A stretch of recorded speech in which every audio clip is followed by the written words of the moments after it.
بسم اللہ الرحمن الرحیم الحمد للہ نحمده ونستعینه ونستغفره ونؤمن به ونتوکل علیہ ونعوذ باللہ من شرور انفسنا ومن سیئات اعمالنا من يهده الله فلا مضل له ومن يضلله فلا هادي له ونشهد ان لا اله الا الله وحده لا شريك له ونشهد ان سيدنا وحبيبنا ونبينا مولانا محمدا عبده ورسوله صلی اللہ تبارک و تعالی علیہ وسلم اما بعد فاعوذ باللہ من الشیطان الرجیم بسم اللہ الرحمن الرحیم والعصر ان الانسان لفی خسر الا الذین آمنوا وعملوا الصالحات وتواصوا بالحق وتواصوا بالصبر صدق اللہ العظیم۔ قابل احترام بزرگ و دوستو، اللہ تعالیٰ کے دین کی یہ خصوصیت ہے، قرآن پاک جو اللہ کا کلام ہے، اس اللہ کے کلام پاک کی یہ خصوصیت ہے کہ جب یہ کلام پاک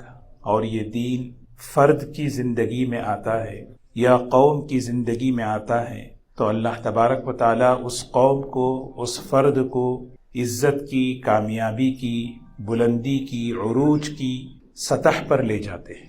اور جب یہی دین، یہی قرآن پاک جب انسان اپنی زندگی سے ہٹاتا ہے اور اس سے بے رخی اختیار کرتا ہے، اللہ تبارک و تعالیٰ اس فرد کو، اس قوم کو تنزلی اور زوال کی طرف، ناکامی کی طرف، پستی کی طرف لے جاتے ہیں۔ یہ جب سے انسان بنا ہے اس وقت سے لے کر آج تک اور قیامت تک کی یہ پوری تاریخ ہے۔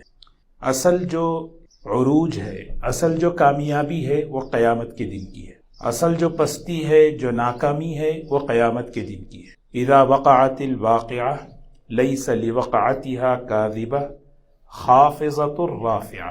اللہ تعالیٰ قرآن پاک میں فرماتے ہیں جس دن کے قیامت قائم ہوگی، اور جب قیامت قائم ہوگی تو اللہ تبارک و تعالیٰ بعض لوگوں کو اپنی قدرت سے بلندیوں پر لے جاتے ہیں، کامیابیوں پر لے جاتے ہیں، اور بعض کو پست کرتے ہیں، ذلیل کرتے ہیں، ناکام کرتے ہیں، بے عزت کرتے ہیں۔ اور اس کی تفصیل سورہ واقعہ میں اللہ نے بتائی۔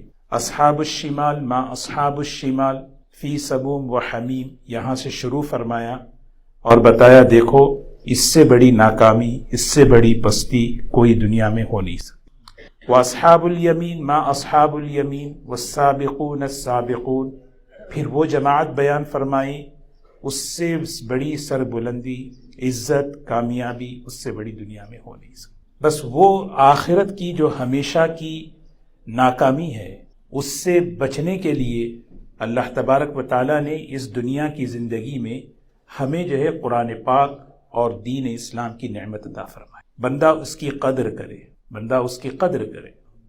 انسان ہے، فرد پر، قوموں پر حالات آتے ہیں۔ جب بھی کسی قوم پر حالات آئے، قوم جو ہے نیچے کی طرف گئی، بلکہ نہیں گئی بلکہ اللہ لے جاتے۔ اللہ فیصلے اوپر سے ہوتے ہیں۔ جب فیصلے اوپر سے ہوتے ہیں، سب کچھ دنیا کی ساری سہولتیں ہونے کے باوجود، سارے وسائل، سارے اسباب ہونے کے باوجود، اللہ اپنی قدرت کا مظاہرہ کر کے بتاتے ہیں دیکھو میں اس قوم کو، اس فرد کو کیسے لے لوں۔ جس چیز کو وہ نعمت سمجھ رہا تھا وہ نعمت نہیں ہے نا؟ جس چیز کو نعمت کیا ہے؟ ہم دھوکہ کھاتے ہیں۔ نعمت دیکھنے میں وہ نعمت تھی لیکن حقیقت میں وہ مصیبت تھی۔ قارون کے پاس مال تھا، اللہ نے بطور نعمت کے ہی دیا تھا، لیکن اس نے اس نعمت کو مصیبت بنا لیا، وہ خود بنایا اپنے عمل سے۔ اور کیوں، کیسے بتا رہے؟ جس دن اللہ نے قارون کو اس کے مال سمیت دھسایا، اس موقع پر پورے وہ لوگ جو دیکھ کر اس کے مال و دولت کو رال ٹپکایا کرتے تھے، کہتے تھے کیا مالدار ہے، کیا پیسے والا ہے، کیا اس کے پاس دولت ہے۔ ان لوگوں نے شکر ادا کیا، اور انہوں نے شکر کیا وَإِكَأَنَّ اللَّهَ لَوْلَا أَمَّنَّ اللَّهُ عَلَيْنَا لَخَسَفَ بِنَا، یا اللہ تیرا شکر ہے تو نے ہمیں ان میں شامل نہیں کیا، اگر ہم بھی اس میں ہوتے تو ہم بھی دھس جاتے۔ یہ قرآن پاک میں اللہ بتا رہے۔ اور اسی طرح آپ دیکھیں فرعون کی بھی مثال ہے، اس کے پاس اللہ نے حکومت اس کو دی تھی نعمت بنا کر، اب اس نے اپنے عمل سے مصیبت بنایا۔ اور مصیبت کیسے بنی؟ اللہ تعالیٰ قرآن پاک میں اس کو سمجھا رہے ہیں ہمیں۔ ایمان کی نگاہ سے دیکھو کہ قارون کے پاس وہ وہ ملک، وہ اقتدار، وہ حکومت نعمت ہے یا مصیبت ہے؟ کیونکہ جس دن فرعون اور فرعونی سمندر میں ڈوبے، سارے بنی اسرائیل شکر میں روزہ رکھے۔ یہ جو عاشورے کا روزہ رکھتے ہیں اس کی ایک حکمت یہ بھی ہے، وہ سارے یہودیوں نے، سارے بنی اسرائیل نے روزہ رکھا شکر میں۔ یا بنی اسرائیل قد انجیناکم من عدوکم وباعدناکم جانب الطور الایمن۔ اللہ تعالیٰ ہمیں اس سمجھ عطا فرمائے۔ انسان جس چیز کو نعمت سمجھتا ہے وہ حقیقت میں مصیبت ہے۔ بعض مرتبہ ظاہر میں کوئی مصیبت کی شکل نظر آتی ہے لیکن حقیقت میں وہ نعمت ہوتی ہے۔ جب اللہ تعالیٰ کسی کو ایمان کی نعمت دیتے ہیں تو وہ ایمان کی نگاہ سے وہ دیکھتا ہے۔ اسی لیے اللہ قرآن پاک میں یہ فرماتے ہیں وَلَا تُعْجِبْكَ أَمْوَالُهُمْ وَلَا أَوْلَادُهُم۔ کسی کو زیادہ مال دیے ہیں، کسی کو اولاد دیے ہیں، طاقت دیے ہیں، حکومت دیے ہیں، لیکن اس کے پاس دین نہیں، اس کے پاس عمل نہیں، اللہ سے اس کا تعلق نہیں، وہ چیز دیکھ کر تم دھوکے میں نہ آؤ، یہ چیز تمہیں تعجب میں نہ ڈالے۔ لا يغرنك تقلب الذين كفروا في البلاد متاع قلیل ثم مأواهم جہنم وبئس المہاد۔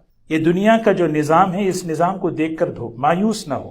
تو مسلمان حالات میں مایوس نہیں ہوتا، فکر مند ہوتا ہے، چاہے وہ حالات انفرادی ہوں، چاہے وہ حالات قوم کے ہوں، چاہے وہ حالات اجتماعی طور پر ہوں۔ مایوسی مسلمان کے پاس ہے نہیں، کیونکہ ہمارے پاس قرآن ہے جو ہمیں قدم قدم پر راستہ بتاتا ہے کہ آپ کو یہ کرنا ہے۔ یہودیوں پر جب حالات آئے، بنی اسرائیل پر جب حالات آئے، اللہ تعالیٰ فیصلے فرما رہے ہیں۔ عجیب اللہ کا نظام، اللہ تعالیٰ فیصلے قرآن پاک میں سب سے پہلے اللہ اپنا ارادہ بتا رہے ہیں۔ دیکھو میرا ارادہ، میں اپنی قدرت کیسے بتاتا ہوں۔ اس قوم پر میں 5 احسانات کرنا چاہتا ہوں۔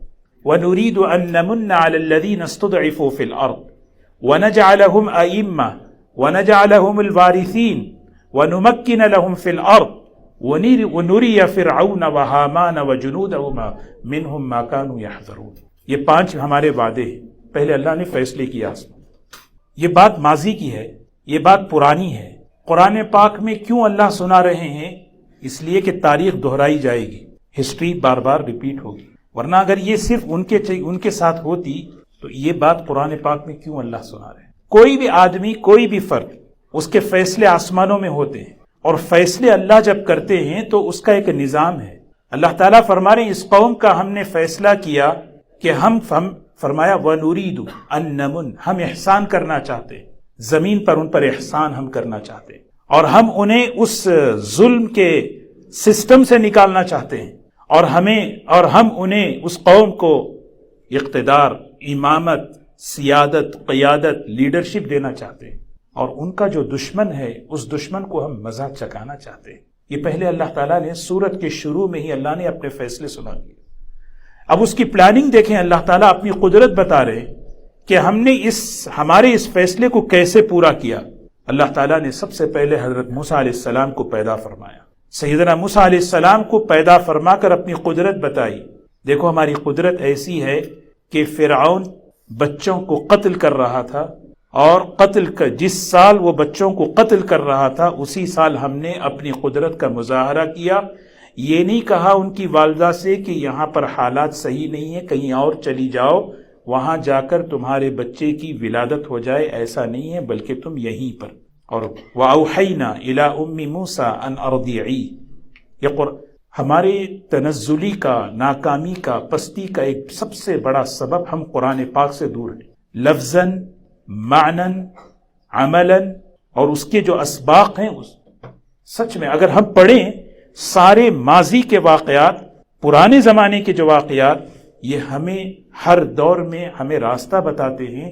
اسی لیے قرآن پاک کی ایک صفت ہے ہدایت، ہدی للناس، ہدی للمتقین، آپ کو راہ بتائے گی اس سچویشن میں مجھے کرنا کیا ہے، اس راستے۔ اسی لیے قرآن پاک تسلی کا کلام ہے، دلوں کو ثابت حوصلہ ملتا ہے، ہمت ملتی ہے، راستہ ملتا ہے، امید ملتی ہے، مایوس نہیں ہوتا۔ اللہ تعالیٰ اتنی بڑی قدرت بتا رہے ہیں۔ اب موسیٰ علیہ السلام کی ولادت ہو گئی، ماں ہے، بچے کے لیے گھبرا رہی تھی۔ پھر دوسرا حکم اللہ کی طرف سے آیا، اور حکم ایسے آیا کہ اپنے بیٹے کو دودھ پلاتی رہو، اگر تمہیں ڈر ہو، انسان ہے فطری طور پہ گھبراتا ہے، فَأَلْقِيهِ فِي الْيَمِّ، ڈال دینا پانی میں ڈال دینا۔ سوچیں بچہ پانی میں ڈوبے، کتنا بڑا ہلاکت کا نقشہ ہے، لیکن حکم اللہ بتا رہے ہیں میری قدرت کو تو سمجھو، میری قدرت کو سمجھو۔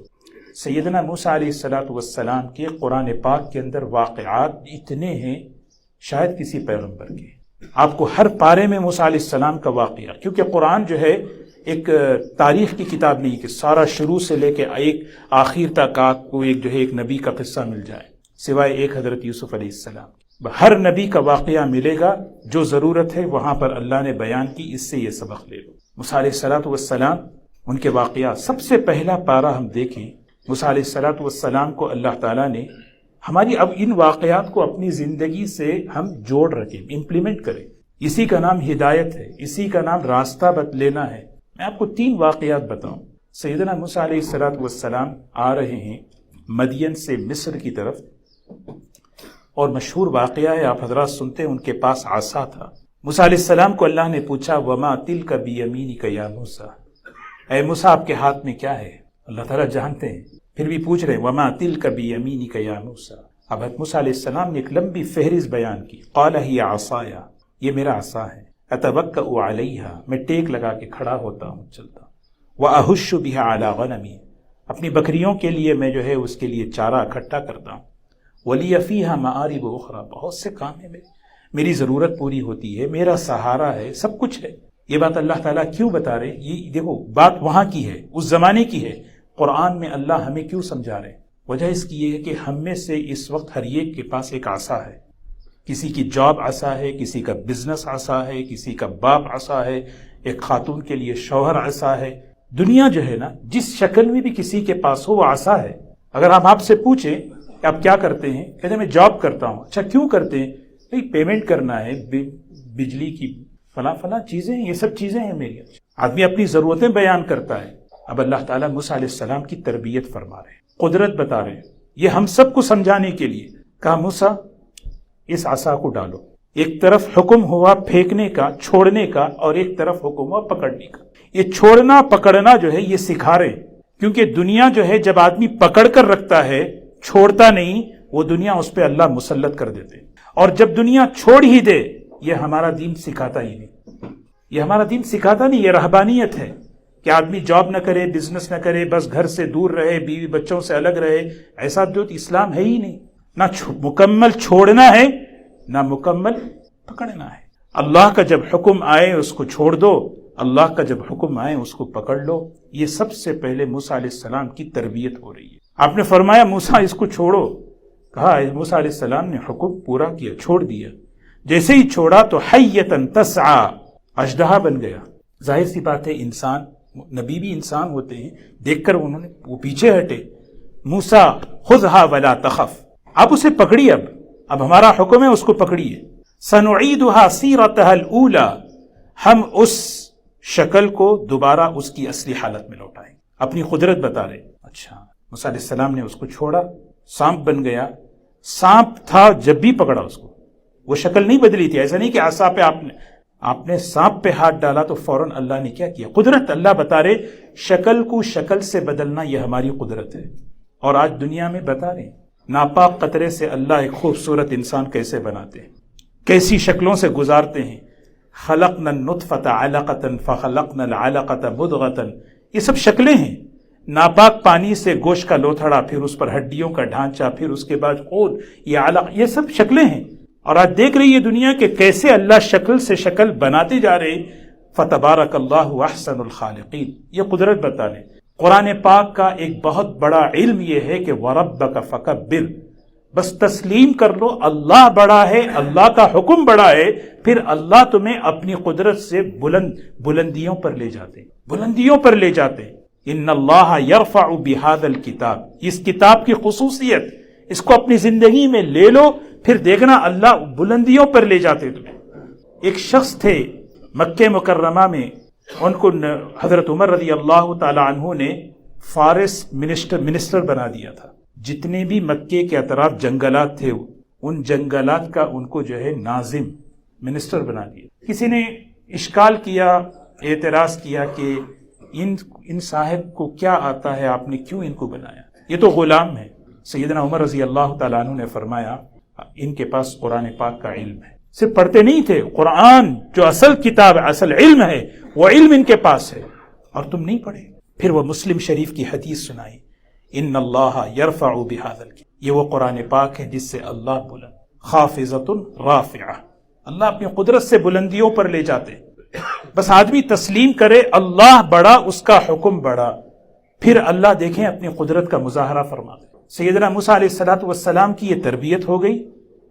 اب اللہ تعالیٰ جو ہے کیسے موسیٰ علیہ السلام کی ضرورتیں اس سے پوری کروا رہے ہیں، اور ضرورتیں پوری کرواتے ہوئے ہمیں یہ بتا رہے ہیں جس وقت تمہارے پاس جو عصا ہے اس عصا کو جب چھوڑنے کے لیے کہو تو چھوڑ دو، پکڑنے کے لیے کہو تو پکڑو، پھر دیکھو کہ وہ تمہارا جو عصا ہے وہ عصا جو ہے تمہاری ضرورتیں بھی پوری کرے گا، تمہارے لیے دنیا اور آخرت کے لیے خیر کا سبب ہے۔ سفر میں ہیں موسیٰ علیہ السلام، ساری قوم آئی، آ کر کہنے لگی حضرت بڑی پیاس لگی ہے، کیا کریں، بھوک لگی ہے، پیاس لگی ہے۔ موسیٰ علیہ السلام نے دعا کی، وَإِذِ اسْتَسْقَىٰ مُوسَىٰ لِقَوْمِهِ، موسیٰ علیہ السلام نے اللہ سے دعا کی اپنی قوم کے لیے، یا اللہ انہیں پیاس لگ رہی ہے، بھوک لگ رہی ہے۔ موسیٰ ہمارا حکم ہے اضرب بعصاک الحجر، ہاتھ میں جو عصا ہے ماریے اس پتھر پہ۔ اچھا حکم پورا کر رہے ہیں، عقل کے خلاف ہے، سمجھ میں نہیں آ رہا، یعنی کوئی میں آپ کو بتاؤں یہ کون سی باتیں ہیں، یہ قرآن کی باتیں ہیں، یعنی اگر ہم اس کو عقل سے سمجھیں گے تو آدمی کہے گا کیا کہہ رہے ہیں آپ، اضرب بعصاک الحجر، ماریے اس پتھر پہ۔ موسیٰ علیہ السلام نے کہا کیسے، کیا ہوگا، پتھر ہے، لکڑی ٹوٹ جائے گی، ماریے۔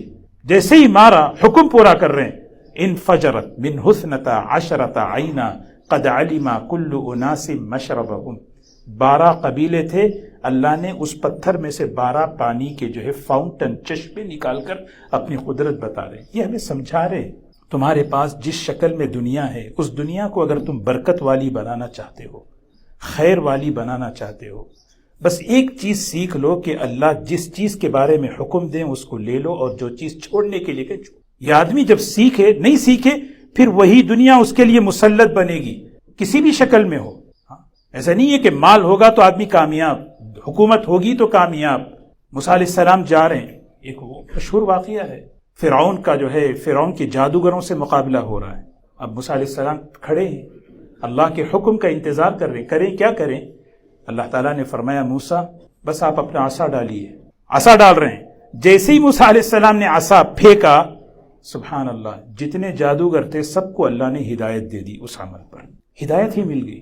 اللہ تعالیٰ مسلمان کی دنیا میں اتنی خیر رکھے ہیں کہ مسلمان کی تجارتوں سے ہدایتیں پھیلتی۔ عبداللہ ابن مبارک رحمۃ اللہ علیہ ایک محدث گزرے ہیں، فرماتے ہیں ان کے بارے میں آتا ہے کپڑے کے تاجر تھے، ان سے کوئی کپڑا خریدتا تو لوگ اپنے جسم پر اس کپڑے کی نورانیت کو محسوس کرتے تھے، کہتے تھے کہ ہمیں عبداللہ ابن مبارک سے ڈیل کرنا ہے، عبداللہ ابن مبارک کا مال چاہیے ہمیں۔ آدمی کے تقوی کا اثر اس کی تجارت میں، آدمی کی نیکی کا اثر اس کی ملازمت میں، آدمی کے تقوی کا اثر اس کی جاب میں۔ اللہ تعالیٰ نے ایسی نعمت اسلام ہمیں عطا فرمائی ہے کہ ہم تصور نہیں کر سکتے دوستو۔ اللہ ہمیں اس کی صحیح قدردانی کی توفیق نصیب فرمائے۔ جیسے میں اب ہم یہی سوچیں نا کہ یہ امت خیر امت ہے، چاہے فرد ہو چاہے جماعت ہو، اللہ نے اس کو بلندی کے لیے، کامیابی کے لیے، عروج کے لیے یہ دین، یہ کتاب، یہ نظام، یہ اللہ نے عطا فرمایا۔ آدمی بیٹھ کے سوچے کہ کیا وجہ ہے کہ آج جو ہے نا یہ چیز ہے، میرا اس میں کتنا حصہ ہے، میں کیا کر سکتا ہوں۔ یہ امت دنیا میں پریشان ہونے کے لیے نہیں آئی ہے، یہ امت دنیا میں مغلوبیت کے لیے نہیں آئی ہے، مظلومیت کے لیے نہیں آئی ہے۔ قرآن ایک طرف پڑھتے جائیں، کہہ رہا کنتم خیر امہ، آپ ایسے ہیں، آپ وہ ہیں، اور آپ کا ماضی کتنا شاندار ہے، کتنا خوبصورت ہے، کتنا برائٹ ہے، لیکن حال کیا ہے؟ آدمی بیٹھے سوچے کہ اس میں کیا ہے۔